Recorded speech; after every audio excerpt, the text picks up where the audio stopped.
Kuringana na muthuthuria wa miri ndagitari Daniel Zurial uria utabanirie postmortem ya OSTEEN Macharia ni ati gikuo giake kiaumanire na nguraro njuru ya mutwe kumana na rithathi iria ahurirwo. Macharia ahurirwo rithathi utuku wa gukia muthi wa kana kiumia kihituku ni mundurume ukurikanite ta Peter Langat mwena wa Thome kaunti-ini ya Nairobi. It was a contact gunshot wound.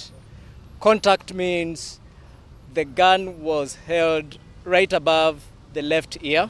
Ile makosa ye mwenye alikuwa amefanya, I don't think he deserved a bullet because of someone meanness. Kuringana na ndagitari Zurial, Macharia ahurirwo rithathi ya mutwe mwena wa umotho hakuhi na gutu na igicoka kumirira mwena wa urio, undu uria waguraririe hakiri. The brain was injured and severely damaged. So the cause of death is severe head injury due to a gunshot wound. That's what we find.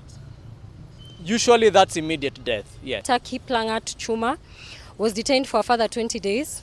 And this is because the police asked for more times to do investigations. Family ya Macharia hamwe noguo ni yuritie honge cia uthuthuria kuhanyukia mihango ya gukinyaniria kihoto na oho mutabania wa ngerweyo atacukirio makinya ma KIWATHO. I hope my son will get justice.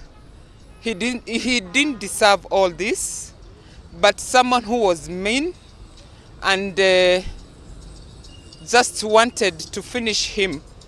That's why, and what I can say is, I wish hata angemshika ampeleke police station. Kiama kia mawakiri LSK ni makomithitie njuragano eno na muigite ni megunyitanira na family nginyagia kihoto kioneke. With everything that's happening in our country, we can't keep losing young women, young men to things like this.